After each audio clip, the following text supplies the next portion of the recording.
Sir, रूस Ukraine युद्ध में क्या नया अपडेट है और खास तौर पर यूक्रेनी राष्ट्रपति अमेरिका से सुरक्षा की गारंटी क्यों मांग रहे हैं? देखिए, रूस यूक्रेन युद्ध में हम दर्शकों को बताते रहे हैं, हर समय कुछ न कुछ नई चीज़ आ रही है जी। लेकिन एक चीज़ जो कायम है, जो हम 6 महीने से कहते आ रहे हैं कि पुतिन ने ये समझ लिया है कि उनको जितना आगे बढ़ सकते हैं, जितनी जल्दी बढ़ सकते हैं, वो उनके लिए अच्छा है। जी। और अभी देखिए, परसों जो है रूस ने खुद ही बोला है, और ये मैं उसमें भी देख रहा था बीबीसी में और इसमें अपना गार्डियन में, कि उन्होंने एक और जो है सिटी कही है जो पोक्रोस के पास है, उसको उस पर कब्जा कर लिया जी। कि और इनकी जो इन्हीं जो न्यूज़ में आया है, इन जो यूक्रेन की सेना कह रही है कि वहाँ हम लोग इसलिए हार गए कि सभी वहाँ से छोड़ करके भाग आए हैं। ओहो। जी। तो ये चीज़ आ रही है वहाँ, जो कि नॉर्मल उसमें हमें नहीं पता लग पा रहा है। तो ये जो है एक चीज़ बहुत बुरी खबर तो है, क्योंकि एक एक मैं कहूँगा मीटर भी अगर आज यूक्रेन का जा रहा है तो वो वापस नहीं आएगा इतनी जल्दी उनके पास, जी। क्योंकि उनको कुछ नहीं मिल रहा है। जी। दूसरी चीज़, अब ये जीतने के बाद इनकी जो मेजर सिटी जिसकी हम बात कर रहे थे, पोक्रोस्क, जहाँ पर कि वो मेजर हब है, वो ले लिया। अगर रूस ने जो एम कर रहा है तो बहुत बड़ा लॉस होगा इनके लिए, यूक्रेन के लिए। दूसरी चीज़ कर्स्क में है। अब देखिए, एक नई चीज़ आ रही है कि क्या कर्स्क का ऑपरेशन, जहाँ के रूस इसके यूक्रेन के हजारों सैनिक लगे हुए हैं, हजारों उनके भी मारे गए, इनके भी मारे गए हैं। इन्होंने अपनी खबर नहीं दी, लेकिन बहुत मारे गए हैं जो कहा जा रहा है। और 60% एरिया तो रिकैप्चर कर लिया है इसने, रूस ने। जी। 150 कहते हैं 140 के आसपास स्क्वायर किलोमीटर है, मतलब 140 लीजिए तो 20 किलोमीटर बाई 7, 14 बाई 10, यही है जो भी है एरिया। तो बहुत बड़ा एरिया नहीं है, बट इसकी वजह से अब जो है जेलेंस्की की किरकिरी हर जगह हो रही है कि ये बिल्कुल बैड प्लानिंग थी उनकी और उनके जो भी जनरल्स या जो भी स्ट्रेटजिस्ट थे, जो उन्होंने स्ट्रेटजी बनाई। जी। अगर ये सैनिक इस्तेमाल किए होते तो इनका एरिया जो जा रहा है वो नहीं जाता। जी। वो इन्होंने नहीं किया, वहाँ डाल दिया। और वहाँ देखिए, वहाँ इनके मारे जा रहे हैं, रूस रिकैप्चर भी कर रहा है और कर लेगा तो इनको कोई कुछ मिलना नहीं है। जी। तो ये एक चीज़, और इन्होंने वहाँ काउंटर अटैक भी लॉन्च करने की कोशिश की, लेकिन कुछ फ़ायदा नहीं हो पाया यूक्रेन को। ये सोच करके इनको लग रहा था कि हम कुछ वहाँ लेके चलेंगे, क्योंकि इन्होंने पहले ही बोला था कि देखिए, रूस इनविंसिबल नहीं है, उसको हम उसके अंदर हम जा सकते हैं। और नाटो को, यूरोपियन यूनियन को कह रहे थे कि आप हमारी मदद कीजिए, हम और अंदर जाएंगे, लेकिन अब उल्टा पड़ रहा है। अब ये कहा जा रहा है कि कहीं ये पुतिन की स्ट्रेटजी तो नहीं थी कि इनको आने दो अंदर, ये इधर अंदर आएंगे, दूसरी जगह कमजोर होंगे, वहां पर हम जाएंगे। जी। तो एक ये भी थ्योरी आ रही है सामने। और ये भी थ्योरी थी कि ठीक है, हम इनको पीछे से लेकर के इनका नुकसान करेंगे, यहीं पर इनको आगे बढ़ने नहीं देंगे। जी।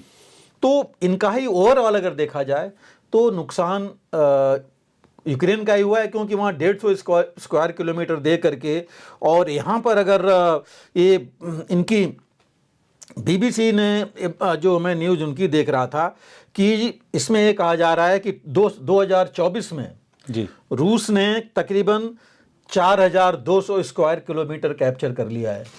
तो आप सोचिए कि रूस ने 4200 स्क्वायर किलोमीटर कैप्चर कर लिया, और ये जो है अभी 130-40 किलोमीटर लेके बैठे हुए हैं स्क्वायर किलोमीटर। कोई फ़ायदा नहीं, एक साल में अगर रूस ने इतना कर लिया। तो ये चीज़ें हैं जो कि खिलाफ हैं बहुत ज़्यादा इनके, और इसी की वजह से इनके आर्म्स एम्युनिशन ट्रुप्स की और कमी हो गई है। डेजर्शन मैक्सिमम हो रहा है, मैक्सिमम जो है भगोड़े हो रहे हैं इनके सैनिक। और ये सबसे बड़ी ये चीज़ है जो वो तो छुपा रहे हैं, बट ये एक्चुअल हो रहा है वहाँ। तो ये कुछ चीज़ें थी जो कि इनका कहना ये था कि इन्होंने सीख नहीं ली, इनको एनालाइज करना चाहिए था कि 2 साल बहुत बड़ा होता है। एनालाइज करते, रूस ने एनालाइज किया अपना कि हाँ, हमने कैसे आगे बढ़ना है, पीछे आया फिर आगे गया। तो इन्होंने एनालाइज करके आगे बढ़ना था कि हमें क्या करना चाहिए था, और ये दूसरों के बहकाव में करके और वो आ गए। और वहाँ कर्स्क में इनको बहुत ज़्यादा प्रॉब्लम आ रही है, क्योंकि बटालियंस इनकी कम नफरी की हैं, उनकी स्ट्रेंथ बहुत कम है। अब इन्होंने क्या किया, देखिए, नए रिक्रूट्स लिए, ट्रेन किया, और उनको जो नई बटालियन बना दी। उससे अच्छा कि अगर उनको पुरानी बटालियंस में डाला होता, उनकी स्ट्रेंथ पूरी की होती।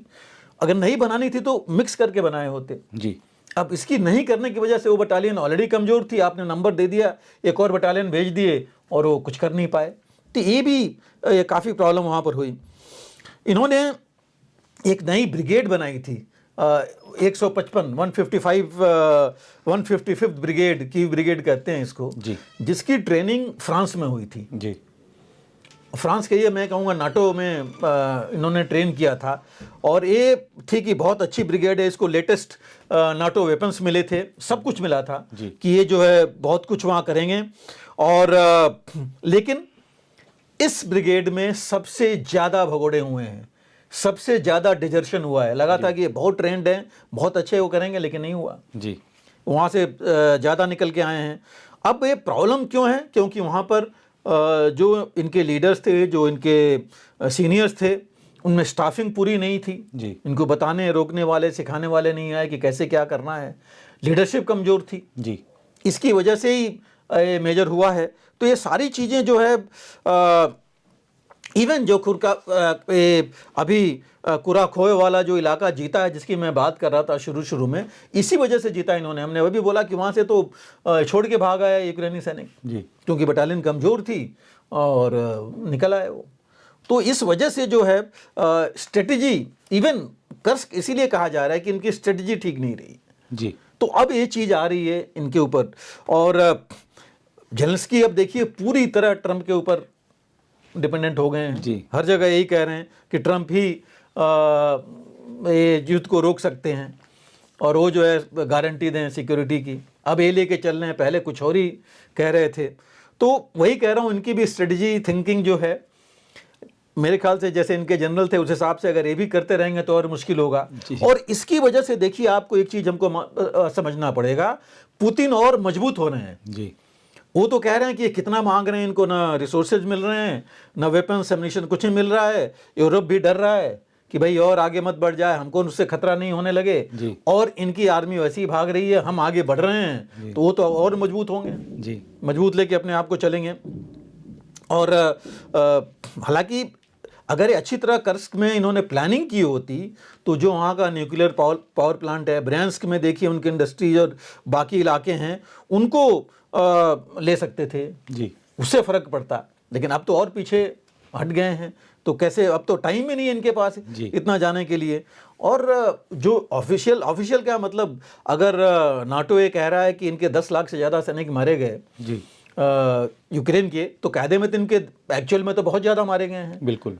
सो ये चीज़ अभी देखने की बहुत ज़रूरत है। उनके पास जो कमी है 3-4, देखिए सबसे बड़ी कमी तो अभी उनके पास मिलिट्री लीडरशिप की है। जी, उन्होंने अपने जनरल को पहले ही हटाया था, जी। कईयों को वो हटा दिए, कितना करप्शन था इनके मिलिट्री में। जी। तो ये सारी चीज़ है, ये कमी अब सामने आ रही है, जी, जो पहले खुल के नहीं आ रही थी, अब सामने आ रही है। जी। इनके इंटरव्यू छपे हैं, जो इनके सैनिक हैं, जी। उनका कन्वर्सेशन, रेडियो से कन्वर्सेशन भी आ रहा है, जो ये कह रहे हैं कि हम भाग रहे हैं, हमारे पास कुछ नहीं है। जी, तो ये कुछ चीज़ें हैं जो बहुत ज़्यादा है। दूसरा, इनके पास ना हथियार है, ना एम्युनिशन है, कमांडर्स, जैसे मैंने कहा, लीडरशिप नहीं है, कमांडर्स इनएफिशिएंट हैं, तभी जो नई ट्रेंड बटालियन हैं, ब्रिगेड्स हैं, उनमें से लोग भाग रहे हैं। जी।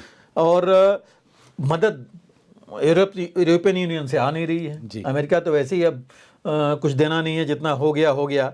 सो अब हम ट्रंप पे ही लेके चलेगा, तो ट्रंप को तो पहले सिचुएशन को स्टेबलाइज करना पड़ेगा, जी, तभी तो आगे बढ़ पाएंगे।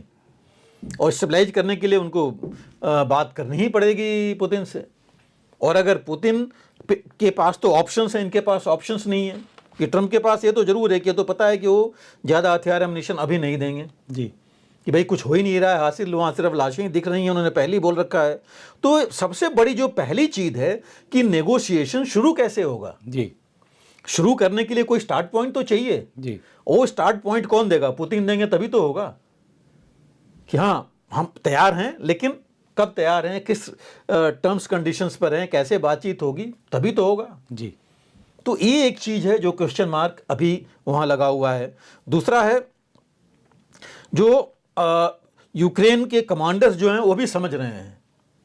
देखिए, रूस का तो आकलन अमेरिका और यूरोपियन इंटेलिजेंस सबने किया है कि पुतिन आज की तारीख में 2025 तक तो पूरी तैयारी है, हर एक उनके पास पूरा हथियार एम्युनिशन है, वो लड़ाई लड़ सकते हैं। जी, ये चीज तो उन्होंने पहले ही बोल दी थी। जी।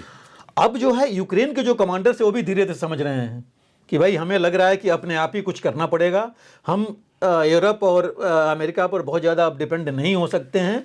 तो उन्होंने भी ऐसा नहीं है कि चुप बैठे हैं, उन्होंने अपनी तैयारी कर दी है। देखिए उन्होंने लो कॉस्ट ड्रोन्स बना लिए हैं जी। अच्छे ड्रोन्स बना रहे हैं, बहुत कम कीमत पर बना रहे हैं जी। जिस पर इनको मिल रहा था। मिसाइल्स का प्रोडक्शन भी वो अपनी शुरू कर रहे हैं जी। तो ये जो है इनको पता है कि हेल्प तो हमें चाहिए, लेकिन अगर नहीं मिलेगी तो कम से कम कुछ तो हम रखें अपनी ताकत, नहीं तो सीधा कीव तक अगर पहुंच गया तो फिर रहेगा क्या। जी। तो ये एक चीज वो लेके चल रहे हैं।